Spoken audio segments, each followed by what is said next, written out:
Blackett. I'm delighted to co-chair, to chair this seventh Democratizing Work webinar, which also happens to be our last for the academic year. The title is The Need for a Universal Job Guarantee, discussing the launch of the United Nations report of the Special Rapporteur on Extreme Poverty and Human Rights, Professor Olivier De Schutter. This session is organized jointly with the OSUN Economic Democracy Initiative. This workshop and Special Rapporteur De Schutter's report are keenly awaited. It's in deep synergy with the work of our Democratizing Work core groups, initiatives, and in particular, our member and expert Pavlina Cherneva's work exploring and highlighting how a job guarantee can be central to rethinking the world of work. So for our Democratizing Work Network, this organization happens around three core principles: democratizing, decommodifying, and decarbonizing. Some would add a fourth, decolonizing, but all of this is deeply linked to the framing of this report. So the right to work is a human right. And with these powerful words, Professor De Schutter begins his compelling case for the job guarantee, not as a mere obligation of means for states to do what they can to create jobs, but as an enforceable right in which governments must provide decent work to all individuals who are both willing and able to work. And in this short introduction, he both frames the job guarantee, therefore, in legal terms and in relation to the International Covenant on Economic, Social, and Cultural Rights, the ILO's Employment Policy Convention of 1964, known as Convention number 122, which is also a core governance convention at the ILO, and UN Sustainable Development Goal number 8 on decent work and economic growth. And with this framing and throughout the report, Professor De Schutter also at once addresses the ways in which a job guarantee has become not only particularly compelling in the contemporary post-COVID-19 context, but also increasingly practically feasible. And this is based on examples drawn from a wide range of world regions with varying levels of development. So the careful framing also seeks to distinguish the job guarantee from what I'll refer to as the evil twin notion of workfare and similar type programs that further stigmatize the receipt of social welfare protection. So there's a lot for us to talk about. And I, for one, am particularly excited about today's session. We will hear from world-leading experts in the field. First, of course, the Special Rapporteur himself, Olivier De Schutter, who is a professor at UCLouvain and Sciences Po Paris. He has held the Special Procedures Mandate at the UN on extreme poverty and human rights since 2020. He's an expert on economic and social rights in the context of economic globalization, and indeed was formerly a member of the United Nations Committee on Economic, Social, and Cultural Rights from 2015 to 2020. He was also, of course, the UN Special Rapporteur on the right to food from 2008 to 2014. We have two distinguished commentators on this report. The first, Jean Drèze, who is a development economist of renown, of course. He's currently visiting professor at Ranchi University in India. He has made wide-ranging contributions to development economics and public policy, particularly as concerns India. And his recent books include An Uncertain Gloria, India and Its Contradictions, written with none less than Amartya Sen, and Sense and Solidarity, Jawala Economics for Everyone. Jean is also active in various campaigns for economic and social rights, and his work frankly, helped to design some critical social legislation in India, including the National Rural Employment Guarantee Act. Our second commentator is Rania Antonopoulos, who holds a PhD in economics from the New University School for Social Research. And during her tenure as alternate Minister of Labor of Greece from 2015 to 2018, under Prime Minister Alexis Tsipras' mandate, she implemented an employment guarantee program. She served as Member of Parliament and Ambassador of Greece to the Organization for Economic Cooperation and Development, the OECD. And as a senior scholar, she has led a team of Levy Institute researchers studying the impact on poverty and gender equality of employment guarantee policies in South Africa, India, as well as Greece. She developed a new statistical measure of income and time poverty, which exposes the inequalities created by time deficits in household income and living standards. So I'm sure you will agree we have a most engaging panel ahead of us. So let's start first with a 20-minute presentation of the report by Olivier De Schutter, and we will encourage you all, if you can, to keep your videos on so that we can retain the seminar feel of this video conference. Of course, keep your microphones off until we turn to our Q&A period at the end. So over to you, Olivier. Well, thank you very much, Adele, for this very useful. I'm afraid you're muted, Olivier. That has to be said at least once in a video webinar. Thank you, thank you. I would like, first of all, to thank you very much, Adele, for this very useful and generous introduction, and also express my gratitude to Jean Drèze and Rania Antonopoulos for having agreed to comment on the report. They are not only academics, they are also practitioners, and therefore their insights are particularly welcome to complement my own understanding of the issues as expressed in the report I'm presenting in just a few days to the United Nations Human Rights Council.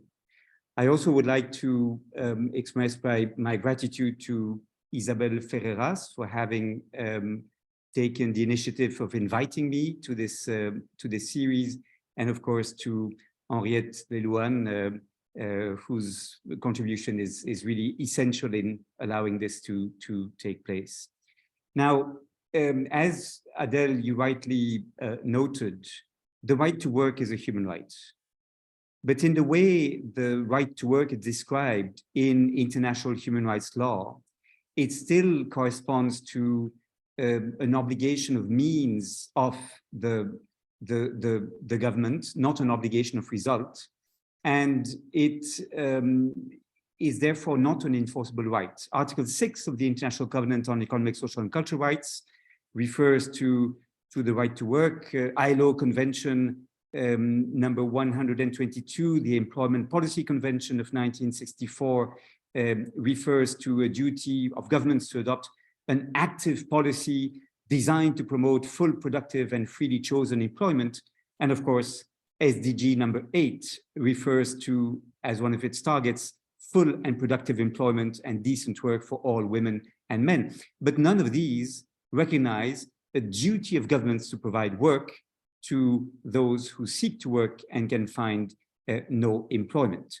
And so the report is really whether we should move from an obligation of means to an obligation of result, whether we should ensure that the right to work becomes an enforceable right, allowing to claim a right to be provided with a job on public works programs. Now, to examine this issue, I tried to follow the suggestion of my dear friend Gaëtan Van Lokeren, who suggested I should prepare a report on this topic by noting that this is an area in which the North could learn from the South, in which rich countries, OECD countries, could learn from experiences in countries such as India, Ethiopia, South Africa, for example. And yes, there is a history behind public works programs and the job guarantee that, for example, includes a very important chapter under the New Deal of Franklin Delano Roosevelt in the 1930s, when the Works Progress Administration developed a series of public works programs. But today, the most extraordinary and large-scale experiments are being led in countries such as India, with the National Rural Employment Guarantee Act launched in 2005, with the Productive Safety Net program in Ethiopia, with the expanded public works program, and now the South African presidential stimulus in South Africa, or in Argentina's Jefes y Jefas de Hogar, launched in 2002 as a result of the economic crisis that the country was facing. In France, ATD Fourth World, which is the NGO that in the French-speaking world works most closely with people in deep poverty, has launched Territoire Zéro Chômeur Longue Durée, territories without long-term unemployed, that also covers now 60 municipalities and seeks to show that it is workable to provide a job guarantee in the French context. So against this background, what does the report try to achieve? Well, first of all, the report points at what it calls the global employment paradox. And the paradox is the following. On the one hand, we still have large-scale underemployment. Now, it's true that the world is recovering from the COVID-19 pandemic, and the global figures of unemployment have been improving significantly over the past couple of years. In fact, the ILO projects that in 2023, global unemployment will fall below the pre-pandemic levels at around 191 million people, which is an average unemployment rate globally of 5.3%. But the recovery is not shared equally across all regions. It is expected that in 2023, in North Africa, 11.2% of the workforce will be unemployed. In sub-Saharan Africa, it will be 6.3%. In the Arab countries, it will be 9.3%. In other terms, the recovery is still uneven. Moreover, beyond these official unemployment figures, we have many people who are unemployed or underemployed who do not appear in statistics because they are not looking actively for a job anymore. They are discouraged, or they cannot find child facilities providing childcare, and therefore are not looking for a job as a result, and they disappear from global statistics despite these people needing jobs in order to improve their standards of living. It's also important to acknowledge that whilst economic growth is regaining strength, that alone will not suffice. Much of the growth today is the result of technological advances, including artificial intelligence and automation, which in fact may result in strong growth going hand in hand with net job losses. And of course, we know that unemployment significantly increases the risks of poverty. Globally, only about 20% of people who are unemployed receive cash benefits. Even in high-income countries, only about 52% of people without employment receive cash benefits. And in low-income countries, the share is much lower even of those unemployed receiving compensation. So there is not enough employment for all. And we know that in the next few years, there will be many more people seeking employment, particularly in developing countries. It is expected that an additional 470 million people will be seeking work in developing countries by the year 2035. So that is, on the one hand, what we have, that is the current situation. On the other hand, we realize that important societal needs are not being met. There's not enough employment created, but there is no shortage of work to be done. The greening of the economy and the growing care economy, care to dependent persons, education, healthcare, will require substantial workforce in the future. In a report I presented to the General Assembly in October 2020, I tried to show that in order to meet the targets of the Paris Agreement on climate change and the biodiversity targets, and in order to provide care to those who need support, early childhood, older persons, many more jobs will have to be created. In fact, the ILO estimates that the health, education, and care capacity needed to meet the Sustainable Development Goals in 45 countries, representing in total some 60% of the global population, will require 117 million additional jobs. And so that is the global employment paradox. Structural unemployment and underemployment on the one hand, and on the other hand, societal needs that remain unsatisfied, and the need to create jobs in certain sectors that for the moment are undersupplied.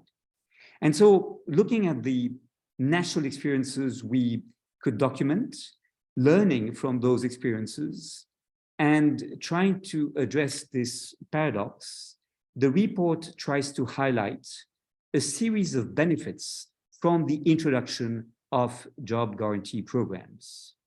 And let me just list perhaps the 6 or 7 most important contributions such job guarantee programs can provide.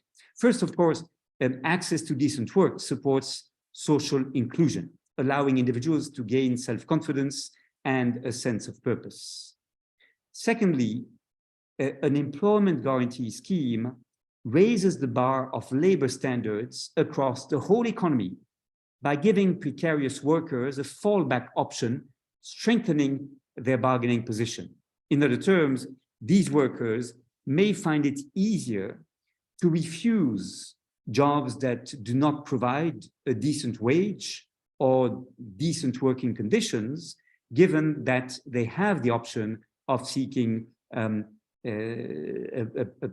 public job in those job guarantee programs.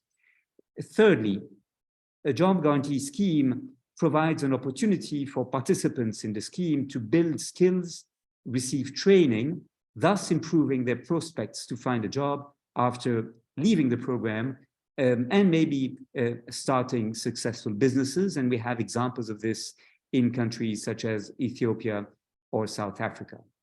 Fourth, the job guarantee can ensure the integration of those that today are most disadvantaged in the labor market, including those that are displaced by technological developments and the decarbonization of the economy, persons with disabilities, women, ethnic minorities, the long-term unemployed, all categories of workers who face discrimination in the employment market, and could allow these groups an improved participation in the employment market. And some programs are tailored for this to be a positive outcome. For example, the National Rural Employment Guarantee Act in India that was proposed and advocated for by Jean Drèze has quotas for women and childcare services at the site of employment in order to encourage women to benefit from the program. Public works programs can also break down gender stereotypes. For example, by training women into jobs that are traditionally male jobs, such as in the construction sector, or by drawing more men into the care sector. So that is a fourth important contribution of job guarantee programs. A fifth contribution is that the participants in such programs can build assets and provide goods and services that are undersupplied by the markets, either because they're public goods that everyone benefits from, but that no one wishes to pay for, or because the services in question benefit primarily low-income households, people who have no ability to pay for these services, despite the very important positive externalities from such services being provided. For example, in early childhood education and care, or for support to older persons. In other terms, the job guarantee programs can create public goods and services that have huge positive externalities for society as a whole, but will be undersupplied by the market if left to private sector mechanisms.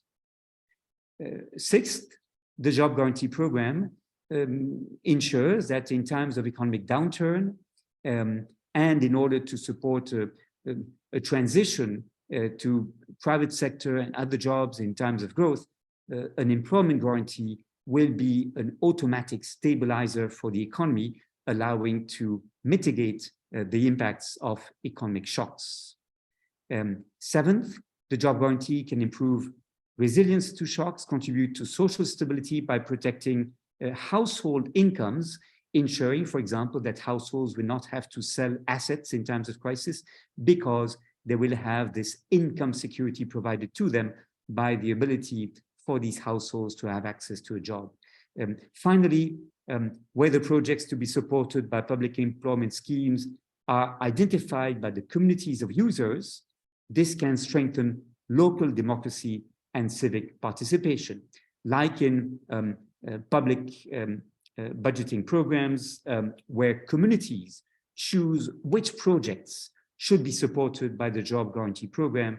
It can be very empowering for local communities and can strengthen local democracy. Now, the report highlights a number of choices that should be made in designing the job guarantee based on the experiences of countries such as South Africa, Argentina, India, or others. I have no time here to go through the different variations and models of these job guarantee programs, but I would like to highlight some concerns that have been expressed around the implementation of these programs. And I'd like to, in particular, highlight three risks that have been identified in the design and implementation of these programs. Firstly, and I believe very importantly for us, fears have been expressed that the introduction of a job guarantee program will accompany a shift from welfare to workfare. After all, once you provide support to households by ensuring that they have access to work if they seek to work against, for example, a minimum wage, it may be tempting to reduce social protection benefits or to make access to social protection conditional upon accepting to take a job.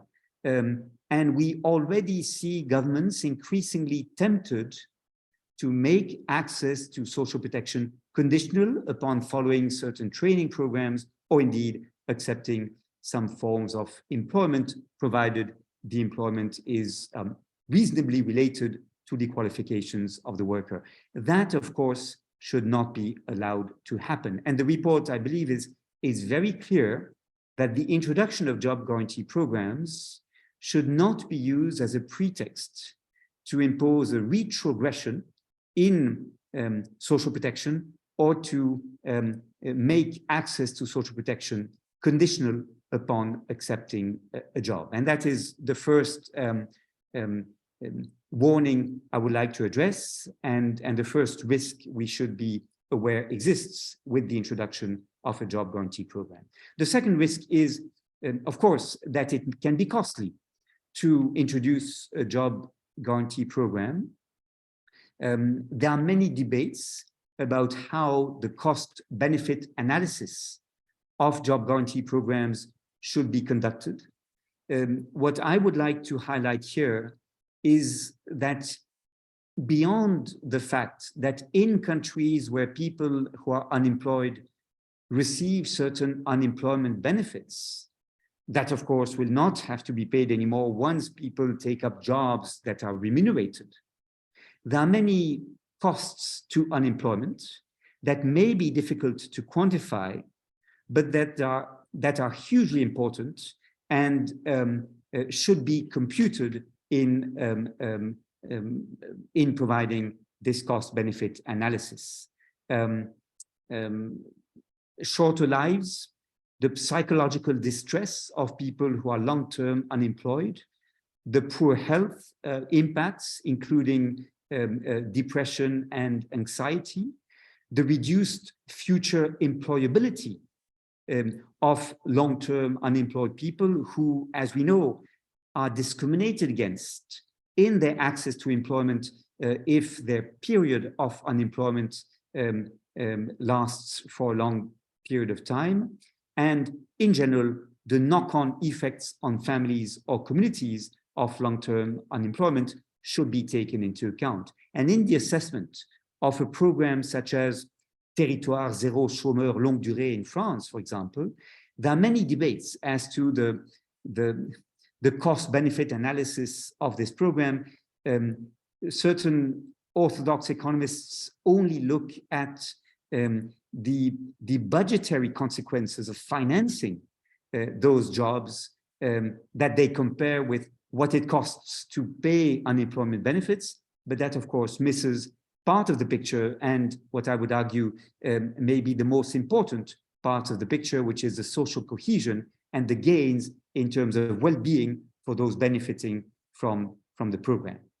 My third consideration is that, of course, in the implementation of job guarantee programs, there are risks of corruption and discrimination.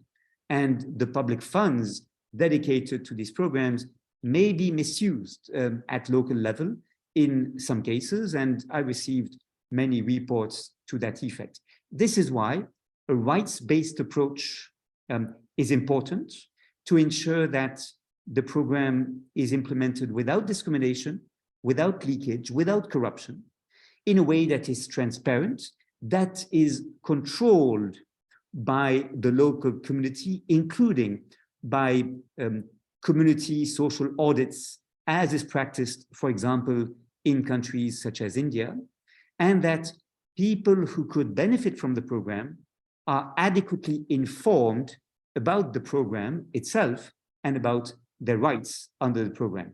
A rights-based approach to the design and implementation of the job guarantee seems to me essential if we want it to reach people in poverty, if we want it to be making a serious contribution to the reduction of poverty, and if we want this to contribute ultimately to the right to work becoming an enforceable human right.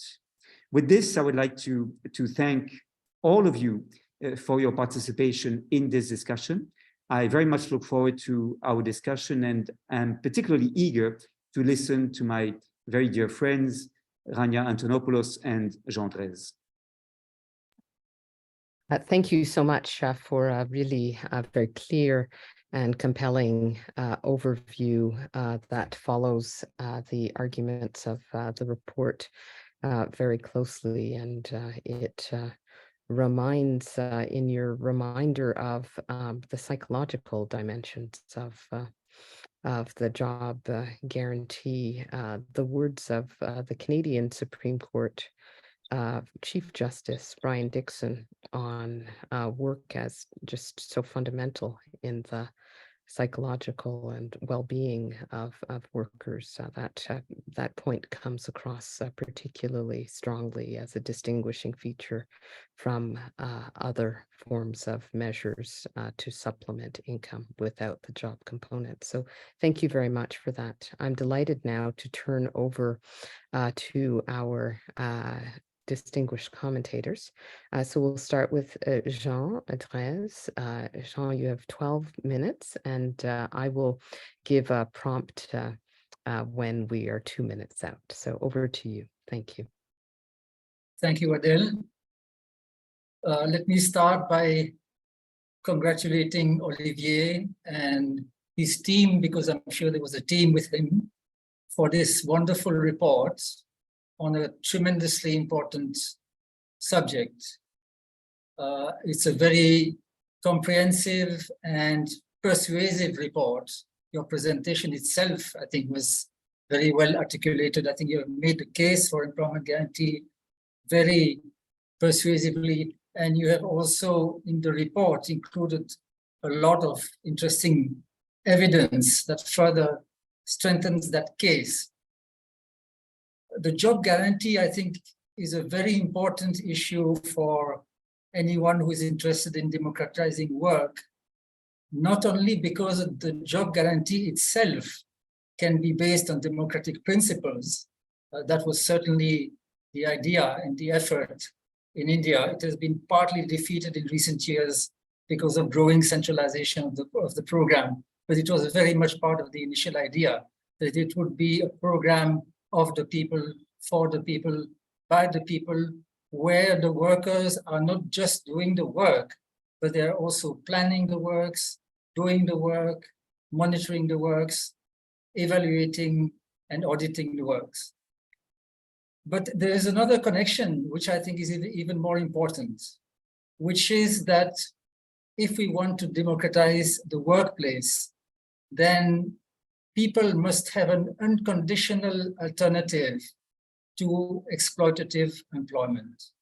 And unemployment benefits are not an unconditional alternative. They are conditional on seeking work, which normally would mean seeking work in an exploitative workplace, because that's what most workplaces are. So it doesn't serve that purpose, whereas a job guarantee can serve that purpose. A universal basic income possibly could also serve that purpose, but that is not our topic today. And I think a job guarantee is much more feasible than a universal basic income. Now, I have one minor disappointment with the report, and it is that I feel that the conclusions could have been stronger. I feel that after all these arguments and all these evidence, Olivier, you can be more assertive.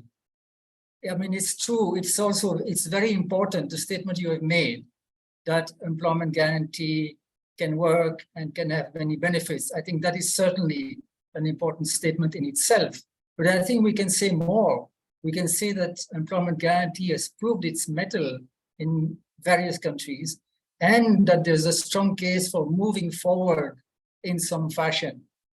That doesn't mean necessarily recommending an employment guarantee law in any specific country, but I think I think within the limits of your capacity as a rapporteur, because I presume there may be limits, I think you can be more assertive, and I'm hoping that on the 30th of June, you will make a somewhat stronger statement about the fact that we really have good reasons to move forward in some fashion, not just in poor countries, but also in the richer countries. I think the employment guarantee actually is far more important for poor countries, because these countries don't have unemployment benefits and don't have major cash transfer schemes by and large. But I think that the employment guarantee is also important for rich countries, and in many ways could be easier to implement in the richer countries. I'll come back to that at the end if I have time.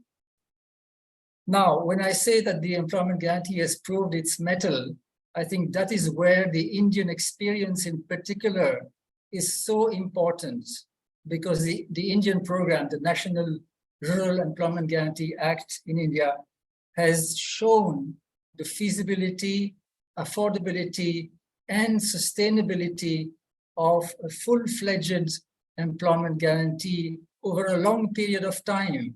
It's already almost 20 years now since the law came into effect. And when I say full-fledged employment guarantee, what I mean is firstly that it's a legal guarantee and that it is universal and unconditional. Anyone who demands work has a right to be employed within 15 days on local public works. That's basically what the law says. This is the most important entitlement under the law. The only restriction is that it's in rural areas and not in urban areas. There's also a restriction of 100 days per household per year, but that's not necessarily an important constraint because in any case, most people have some employment for other times. Now, of course, the implementation of this law has been far from perfect. I think you are well aware of that. So it's not like the moment the law is in place, it will be an actual employment guarantee.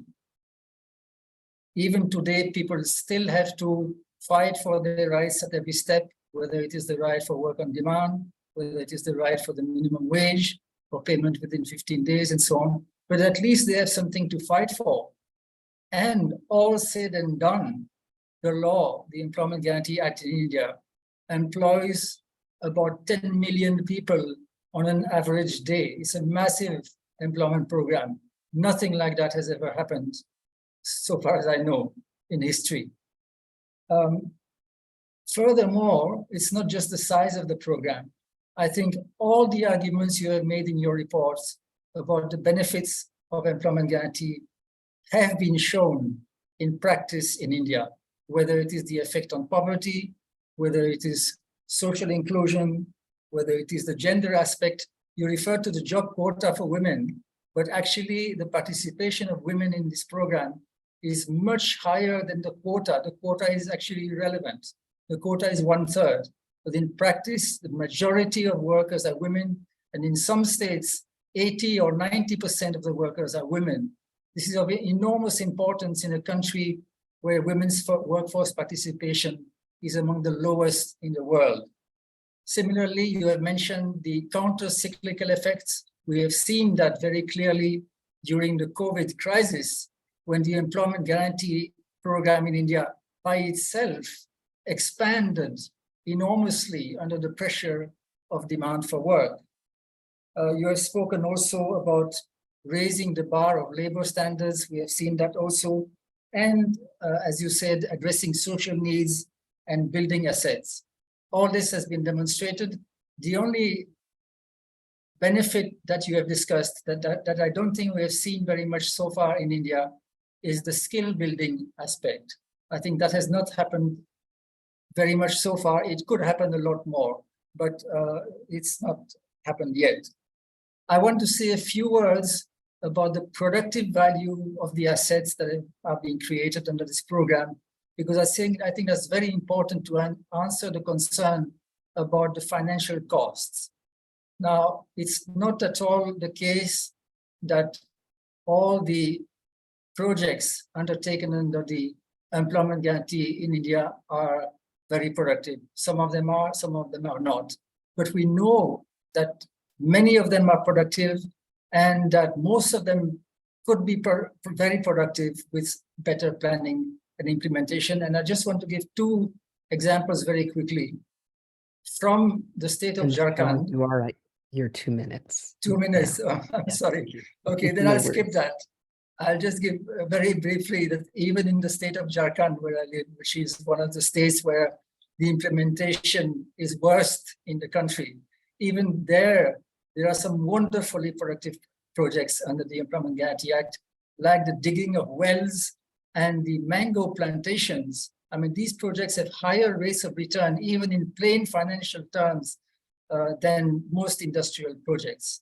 So that's important to say, because if these projects are a good investment, then the costs become much less of an issue, obviously. Finally, in the little minute that I have left, the costs now, in India, the cost has varied between about 0.5% and 1% of GDP. That, of course, is very affordable, even for India. I used to think that in rich countries, it would be much more expensive because the wages are so much higher. But that's not correct, because if you look at wages as a ratio of per capita GDP, it's almost the same in India as in Belgium or France or Germany.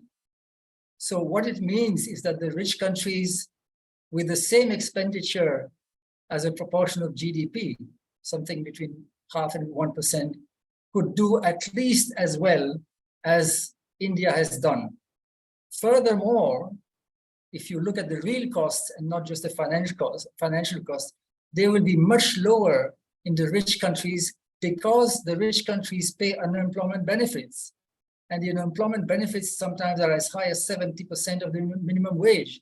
So why not pay the extra 30% and have people do something useful that gives them satisfaction and has all the benefits that you have described. So coming back to my main point about the report, I think we have to be more assertive. We have to say there are not only all these good arguments, but also a lot of positive experience.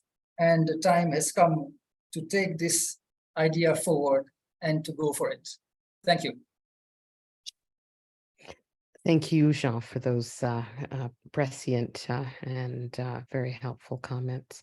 Now I'm delighted to turn over to Rania Antonopoulos. And likewise, I'll give you a 2-minute warning. Thank you. Thank you. First of all, I want to thank everyone, and in particular, Olivier and all the folks at Democratizing Work, both for inviting me, but primarily for taking on this extremely important issue, which is the right to work.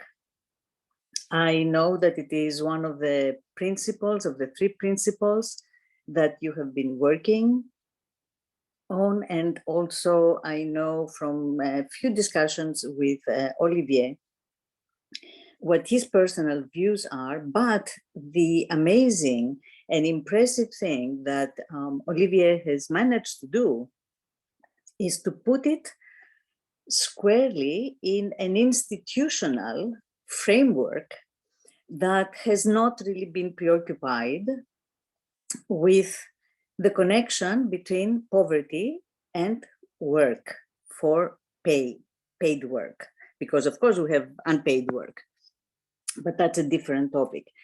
So the revolutionary thing that the report has accomplished is to bring to the fore something that we all know as worldwide, but also I'll borrow some statistics from my own country, Greece, my home country, where you will see, of course, people that are living in poverty and have a job, but statistically speaking, that's about 21 to 22%, which is very high already. When you look at the numbers for people that are unemployed, that goes to 70%. 70% of the unemployed in Greece are below the poverty line. So the connection that is almost evident, as the majority of the people, both in developing and developed countries, survive on the basis of some job that they are holding.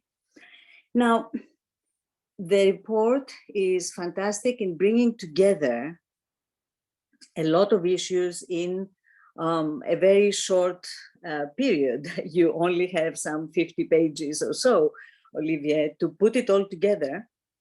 So it is very rich. The text is very rich. It is compact, really. And the starting point, of course, for all of us that are discussing these issues is to think as to why we need this issue of job guarantee as a right.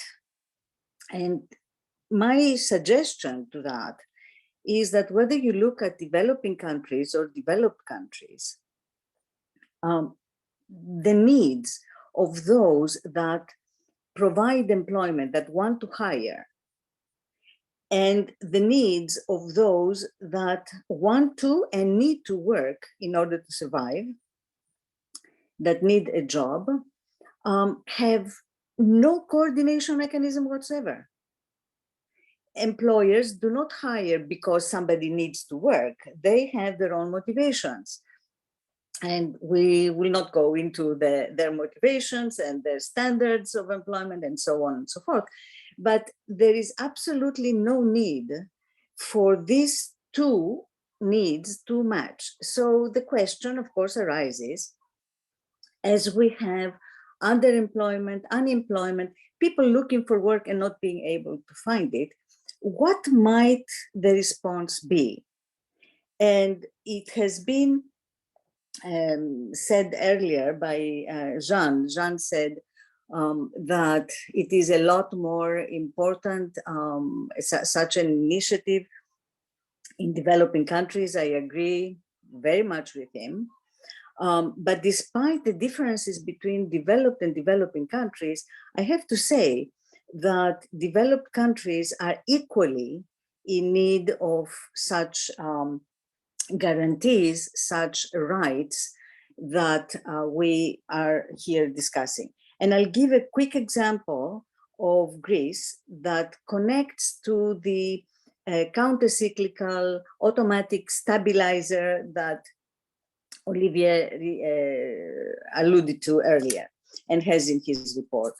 In 2010, in Greece, there were 375,000 people that were unemployed. The unemployment rate was about 7.5%.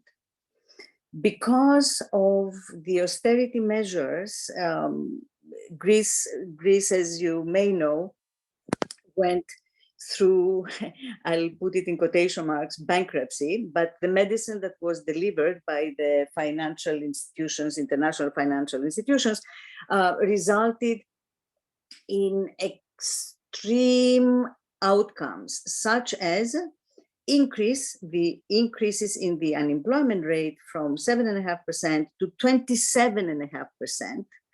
We went from 375,000 people being unemployed to 1,375,000 in a matter of 3 years. With internal devaluations, so wages were mandated to decline. Government spending was mandated to decline severely. And of course, a lot of selling off of public assets and all of what countries go through when they are under supervision from the IFIs.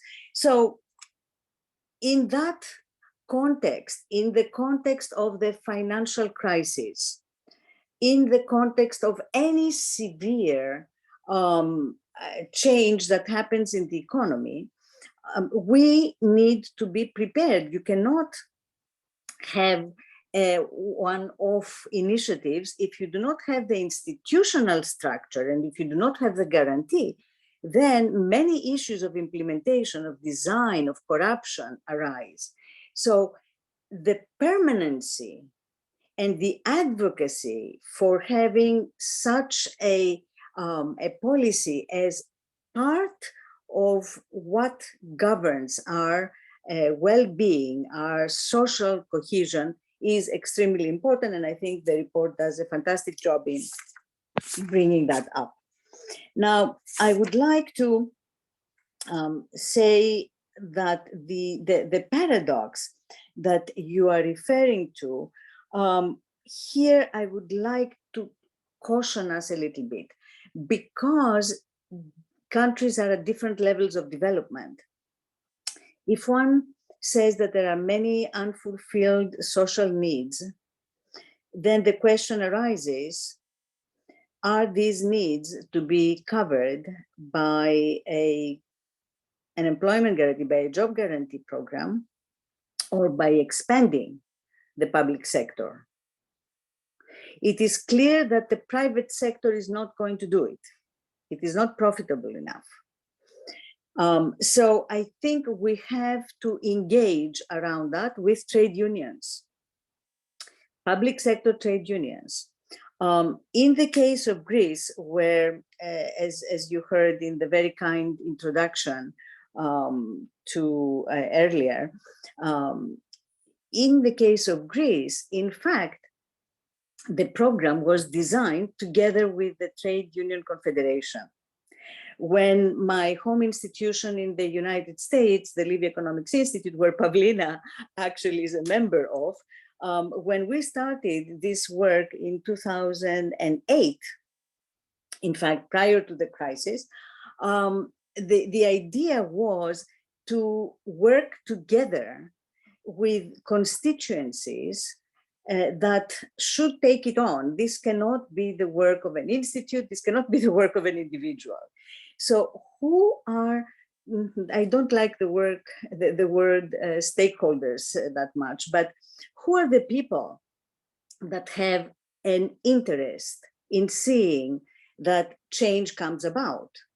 Who are the defenders of those that are looking for work and cannot find one? So it was the combined effort of trade unions, civil society mobilization, and of course, a lot of analytical work that took place at the Levy Institute. And there is a study that I have shared with the folks that invited me, and we could provide a link if you are interested in looking at the details.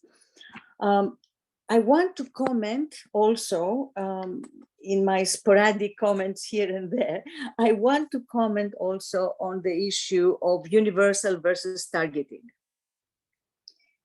In my humble view, what is important above all is that something that you mentioned, Olivier, is that the participation is optional, is voluntary. Whether it is universal or targeted, of course, universal access would be fantastic, but many countries will need to go through progressive realization of such a right. You do not have actually the means to suddenly employ 1 million people. You cannot even devise the proper work. So you will need to gradually engage with the implementation. But the voluntary aspect is extremely important, precisely because you want to avoid the workfare. So what do? We did that in Greece. You legislate that all other social protection measures stay in place. For us, in the law that we passed, even unemployment benefits stay the same. And if you are unemployed and you participate in this program, then there is a top-up to the unemployment benefit. But anytime you want to exit and go back to the unemployment benefit, you can do that, including the minimum income guarantee. And here I want to devote a little bit of time in saying the following. Voluntary participation, key. When we implemented the program, which reached 200,000 people, not enough, but that's what we could accomplish at the time, with a lot of pressure from especially the IMF, that did not want to see the program being implemented. But in any event, what we did was to invite the ILO to examine the design of the Ministry of Labor, the implementation, and to write a report with recommendations. So part of the outcome, and this is why I wanted to share these slides with all the participants today, part of the work that the ILO did was a qualitative study that asked both the participants, but also the communities that the participants were working in, what they thought and how important was the program and why did they participate. So one of the findings was that people were leaving the minimum income guarantee program to enter the job guarantee program. And when they were asked, why did you do that? They said, because we want to feel useful, we want to contribute, and we want to be in the camaraderie of other people contributing to our community. And this was overwhelmingly the case. On the other hand, the community, for example, you will see one slide where there was a small physical infrastructure project. They were paving some pavements to a school so that it provided safe access of children and their parents to the school, and people come out out of the balconies, clapping and congratulating the folks that were part of the job guarantee program. So the issues of design, thank you. The issues of design really can be solved. It will not be perfect, but they can be solved. What's important, and I hope that this is going to evolve stronger over time, is the issues of mobilization and the persuading of the powers to be that we need to move in that direction. Thank you again for this opportunity, and thank you for this excellent report, Olivier. Lovely. Thank you very much, Rania, for those comments. And I'm struck by the powerful example you provided in relation to how we should think about local democracy and civic participation, a theme raised in the report, and your experience and examples, I think, really effectively underscore the who should be involved in the how. So this is a wonderful time to turn back to you, Olivier, to ask you if you have a reaction to the two comments. And you have 5 minutes. Many thanks again, Adele. And let me be very, very brief in reaction to what I heard from Jean Drèze and Rania Antonopoulos, not least because I really would like to have enough time for the question and answer session. In the consultations that led to this report being written, there were two concerns that were mostly expressed, quite beyond the macroeconomic considerations already discussed and the costs of implementing such a job guarantee program. And the two concerns came, on the one hand, from proponents of the universal basic income, who defend the idea that we should move away from a work-centered society, and that in order to respect the life choices of each individual and to encourage, therefore, pluralism in society rather than treat all people as potential workers, universal basic income was the right direction in which to go. And I mentioned this because Jean, in his comments, referred to UBI. Now, I personally do not see the two projects as contradictory. I think the two can both coexist, both in each in their own way decommodify work by essentially refusing to make support to individuals' access to a decent standard of living conditional upon taking up work, and B, providing the individual with more options. And some people, in part for the reasons that Rania referred to at the end of her presentation, may prefer to work because they prefer to be useful, they prefer to contribute to the community, they like the social integration that work allows, and yes, the acquisition of skills and the possibility of graduating from the program with higher chances of finding employment as a result of those skills being acquired. So some people may prefer to work even at a wage that is relatively low in comparison to their qualifications. But that was one set of critiques, and I would be most interested if in the Q&A session we could explore in greater detail whether these two options are contradictory or instead, as I believe, complementary. The other critique came from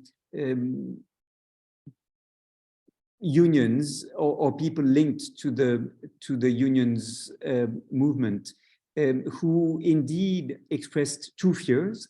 One, that we would move from welfare to workfare with the introduction of a job guarantee program. And here, of course, the answers are first that in many countries, a large part of the population has neither social protection nor a guaranteed job. So it is clear that in many low-income countries in particular, it is one improvement in social protection to also provide social protection in the form of a guaranteed employment for those who are willing to take up work.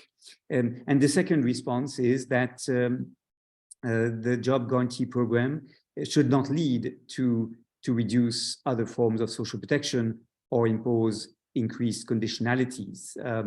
That is indeed one strong message of the report I present. But Rania presents us with the second argument that came from unions from the public sector, who may be saying quite understandably that the job guarantee program leads to compete with workers in the public sector, because the participants in such job guarantee programs may not have the same set of guarantees as the workers in the public sector, and the bargaining position of these workers may be weakened as a result of there being a program allowing the government to recruit people on a short-term basis to contribute to public works in times of economic downturn.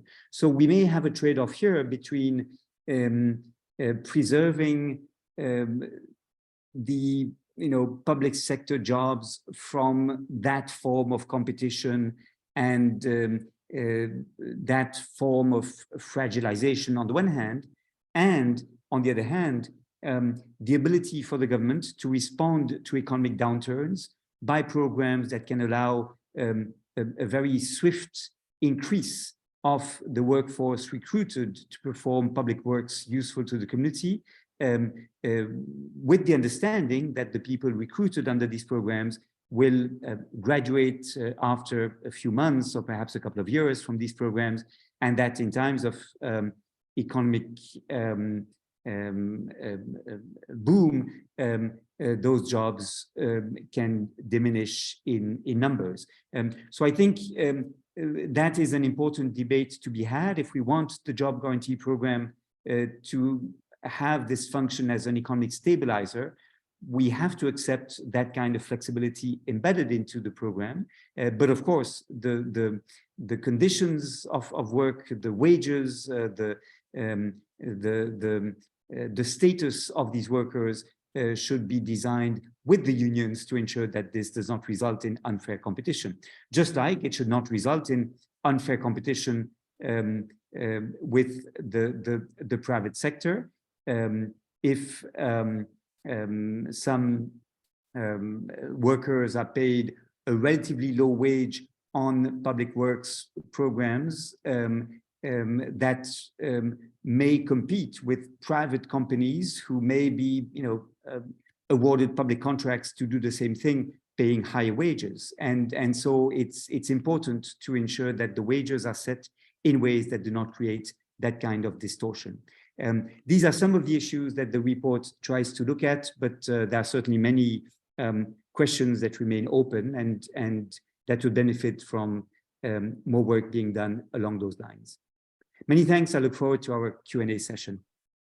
Brilliant. That's very helpful indeed. And I think we'll turn now to the audience that has been listening intently for the past hour. We would love to hear your comments or questions. I'll encourage you to use the Zoom hand symbol to indicate that you would like to ask a question, and please do not be shy. We're looking forward to a healthy, fulsome discussion of the many issues that are now on the table. You may also use the chat function, I believe, if that is enabled, to start us off. And perhaps to galvanize, yes? Okay, lovely. I see Hiba Hafiz. Please go right ahead. Oh, hi. Thank you so much for this fascinating presentation. It's such important work. My question is about whether any of the commentators have any thoughts about the Biden administration's focus on infrastructure development and the use of contracting with private actors as kind of a substitute for a public job guarantee.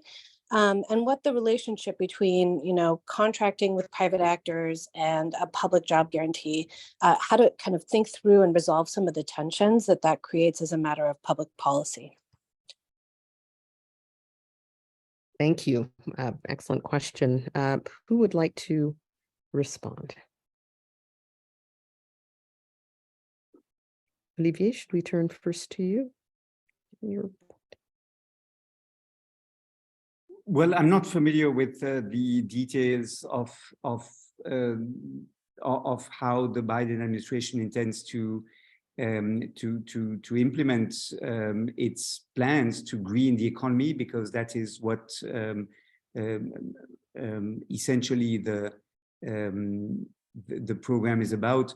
I think it's an important question to be asked, how the job guarantee programs we see develop across the world relate to the private sector, including the private sector that may be awarded public contracts. We have, on the one hand, some programs that seek to avoid any form of competition. So, for example, in France, Territoire Zéro Chômeur Longue Durée is designed to avoid any competition with the private sector in the particular localities where the program is deployed. A dialogue takes place with the private sector to ensure that the jobs that will be created will not compete with the private sector. On the other hand, that form of competition may be a healthy one if the job guarantee program raises the bar, forcing employers from the private sector to treat workers better, to pay better wages, including in countries where the minimum wage is routinely flouted, to pay at least the minimum wage, or indeed to pay a decent wage corresponding to the qualification of the workers if the job guarantee program provides a higher wage to strengthen the bargaining position of workers. So the models are different with respect to precisely this question that Hiba Hafiz raises, which is how the job guarantee programs relate to the private sector. And I think all we can say is that there is no probably universal recipe, and the report tries to show instead the diversity of the models that could be used. What all these models, however, have in common is the need to strengthen the bargaining position of workers by providing them this fallback option with the use of public funds. But that is all I have to say. I'm afraid I don't know the details of what the Biden administration is implementing today. Thank you, Olivier. Jean or Rania, would you like to add anything? Okay. If not, I will turn to the second question. So Anna Oliveira, over to you. Hi, can you hear me? Yeah, okay. So my question is, considering that people would have, I understand the idea that if people have jobs like that are guaranteed, maybe the other jobs would be better. But what could we do, or how can we prevent those guaranteed jobs from being jobs that are not interesting, fulfilling, that people are not motivated to do? Like stress in the workplace, and how can we guarantee that it's not going to be a sort of situation where people have to work because it's the only source of basic income they would have, like versus a universal basic income guarantee, and that they would not be exploited, in certain tasks that most people would not like to do. And given that their only choice would be to keep those jobs, I imagine that if they should decide to quit, they would not be protected. I compare that with, for example, what happened in Canada during COVID times, where you would get a help from the government if you lost your job, but you did not have the choice to get that same help if you decided to quit your job for any given reason, like you don't like it, you're not well treated, you're stressed, you're struggling. So how do we guarantee that those jobs will be respectful and motivating and interesting for every person? Thank you for that question. I wonder if one of our commentators might want to take that question. Please feel free to jump in, Rania or Jean. I can answer the question with reference to India, if it's helpful. So in India, the jobs under the Employment Guarantee Act are not great. I mean, it's basically a lot of digging, kind of hard work, not very highly paid. It's the minimum wage, but it's a lot better than the kinds of jobs that the same people can get in the private sector. And partly because there are norms. I mean, there are norms for work hours, there are norms for productivity. There's a certain amount you have to do in a day, not more than that. There are provisions, at least in the law, for creches for children if there are women at the work site. There are norms for supervision and so on, and for payment within 15 days. So it's because of these norms being in place that a lot of people, and especially women, much prefer these jobs to being casual workers on the market. Just to give you another example, I mean, sexual harassment, it doesn't seem to be much of a problem at these work sites because they're public work sites, they are monitored, people come in large groups and so on. In the private work sites, sexual harassment of women is rampant. And that's one reason, among others, why the participation of women is so high. So I think over time, one can hope that the conditions will improve more, and in particular that the work will perhaps be more satisfying, more creative, and so on and so forth.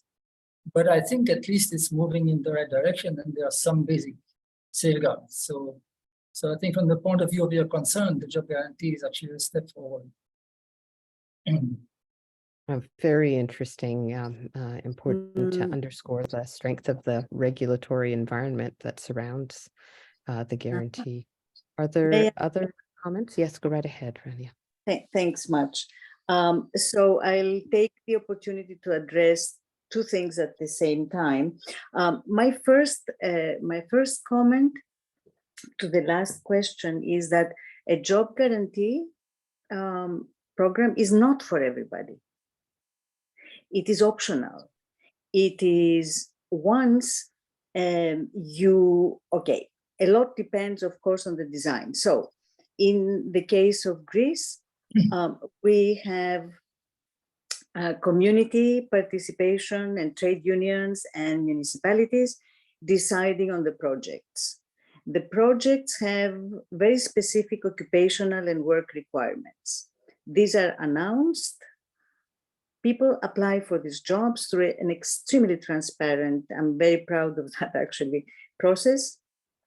And therefore jobs get allocated. So in Greece, for every job that was announced, there were 10 to 15 people that wanted that job. So we had to exclude actually people from participating. Now, out of the 1,300,000 more or less people, those that applied were close to 400 to 500,000. So that means that half of the unemployed were not interested. So that's part one of my answer as to how do we guarantee that the jobs are interesting. Maybe they are, maybe they are not. There are many different considerations that one has in wanting to participate in work. Now, I'll give you a quick example. one of the areas of project development were forest management and use of products from forests, where once a week there were seminars about environmental sustainability interventions. And one day per week, we also provided seminars on how to build social and solidarity enterprises, entities that produce, in other words, workers' cooperatives. So depending on the location and on the interests of people, we had architects actually that were unemployed for 3 years, changing jobs. So the design of the projects is extremely important. In that design, to come back to Olivier's question about the trade unions, the first problem you alluded to that trade unions raise as a concern, which has to do with whether this job guarantee jobs provide the same legal rights and guarantees, or do you create a dual market? You know, some people get paid better, have social security, have vacation time, and so on. My answer is that in countries such as Greece, you legislate and you have exactly identical rights, including maternity leave and everything else. On the second concern, which is, are these workers cheaply replacing what should be, properly speaking, public services, public goods provisioning?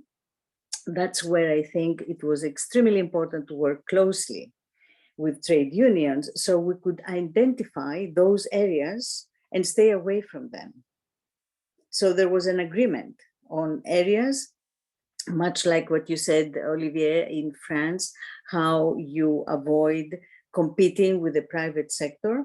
So the whole effort from the very beginning was to get labor unions aboard and therefore listen very carefully to the latter concern. There can be, through conversations and communication, it can happen. Greece is one example.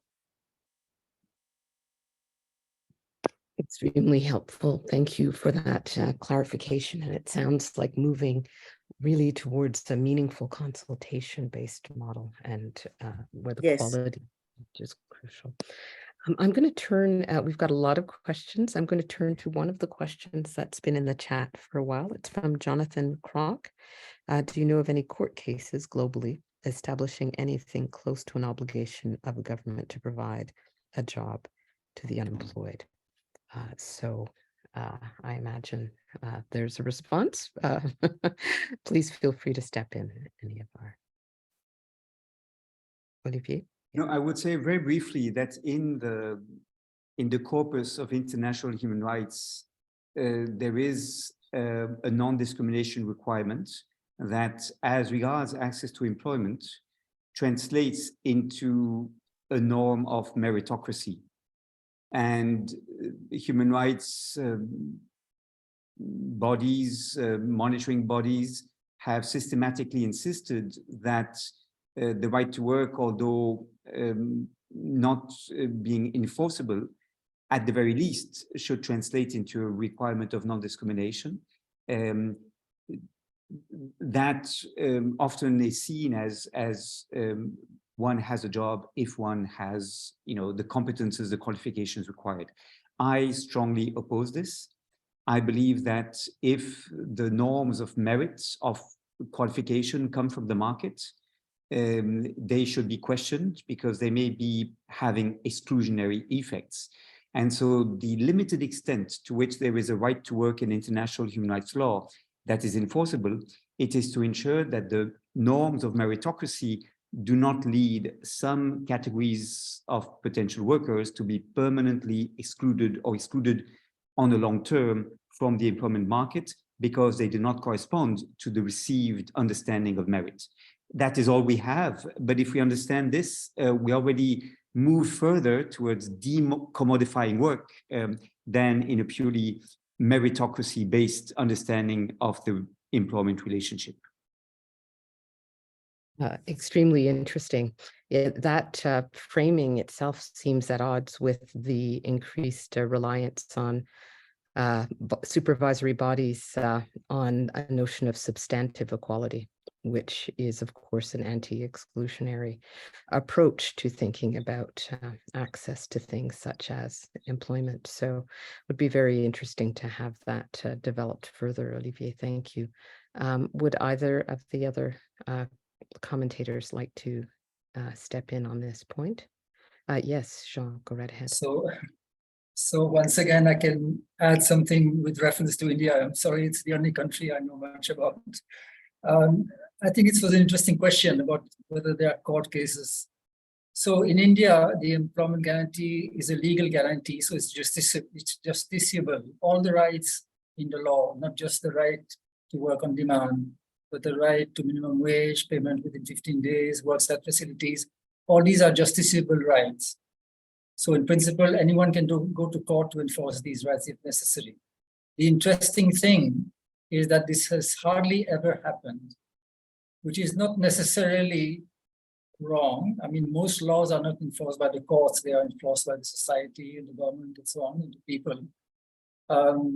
But still, I think in the case of this employment guarantee, where we know that people's rights are being violated all the time, it is striking that hardly anyone went to court. And I think the reason is very simple, that the justice system is just not accessible to these workers. I mean, the last thing they want to do is to get entangled in a court case. However, there have been some important public interest litigations in the high courts and more importantly, the Supreme Court. For example, to demand court directions for timely payment of wages. So there have been, so the short answer is yes, there have been court cases to enforce the employment guarantee, but not many in India. Very helpful. And it's so wonderful to have such a close and deep dive into what's happening in, of course, one of the most important examples in the world. May I? Rania, please go right ahead. Yeah. Yes. Certainly. It's interesting. In Greece, as I mentioned earlier, for every available job, there were many more applications. So there were grievances at the beginning, and then there were a couple of court cases as to why people were excluded, although there was transparency. I mean, it was not a matter of fraudulent behavior. So what that did actually was allow us to argue with the Director General for Employment, DG Employment in Europe, and ask that more funds are allocated away from wage support system to private sector, because they were not hiring, they were not being absorbed. These funds were not being absorbed. Of course, in the middle of a recession, the private sector is not hiring. So we were able to shift money, although it was not it was not fungible, so that more people could participate in the program. So in a way, people asking for their rights allowed us through the court system, allowed us, empowered us to advocate for expansion of funding. Thank you so much. Really, really insightful. There is a healthy conversation in the chat. I think the remaining two questions have been engaged with effectively, but really turn our attention to how we might be raising the bar with inclusion of job guarantees. I'm going to turn now to David Christiansen-Gural for your question. Please go ahead. Thank you, Adele, for taking the question. And thank you, Olivia. I'm fully in support of what you're defending. And I really appreciate your clear and compelling presentation. I agree with Jean that the case ought to be made very forcefully This is so important that we provide this support. My question is about the long-term strategy of the Democratized Work Manifesto. And I think this connects with Anna's question from the first part of the discussion. I understand that the universal job guarantee can strengthen democracy in the workplace through supporting workers to democratically unionize their workplaces because they're less worried about losing their employment. But what are the obstacles to structuring a job guarantee as a way to give workers skills in democratic participation in the workplace, with then a job ladder to join unionized worker cooperatives as they no longer need that job guarantee? In my mind, that would make it more supportive of the eventual goal of the Democratized Manifesto to fully democratize the workplace in the long run. And I understand they're doing this effectively in Reggio Emilia in Italy with type A and type B care cooperatives. And I'm not sure if you're familiar with that, but I'm curious, very curious what the, whether there's some discussion of that. And second, what are the objections to combining, you mentioned there was, you were in favor of combining a job guarantee with a universal basic income. I'm curious, what are the objections, given Rania's important point that people, often prefer paid work in certain circumstances, but in many circumstances, we know people are obligated with care responsibilities, very important, very difficult and challenging care work that's unpaid and therefore are not available to take a job guarantee. So what are the objections to combining these two programs? I'd like to know more about that. Thank you. So a lovely set of reflections, quite large as well. I'm mindful of time, but very much would, with participants or attendees' indulgence, encourage us to take that question in part because at the end it also leads us to asking what is work and what do we do about the work of care as it is understood in our societies. What message do we send with a job guarantee? Is this an example of where the complementarity, the deep complementarity between universal basic income and job guarantee is well seen? And so you spoke to that quite compellingly, Olivier. Would you like to address this evocative question? No, very briefly, it would require more developments, but I think the proponents of universal basic income see the job guarantee perhaps as projecting an idea about what is a desirable good life, and that is one that is productive and useful to society. When universal basic income proponents believe that true pluralism should include the possibility for individuals to choose not to work and to dedicate their lives to other projects than work. I see this as complementary because I believe that genuine freedom for the individual, the expansion, if you wish, of the capabilities of the individual should translate into a larger set of choices that the individual can make. If he or she prefers to receive a modest sum in order to dedicate him or herself to something else than what is recognized as work by society, that's fine and that's great, and that is what the universal basic income could provide.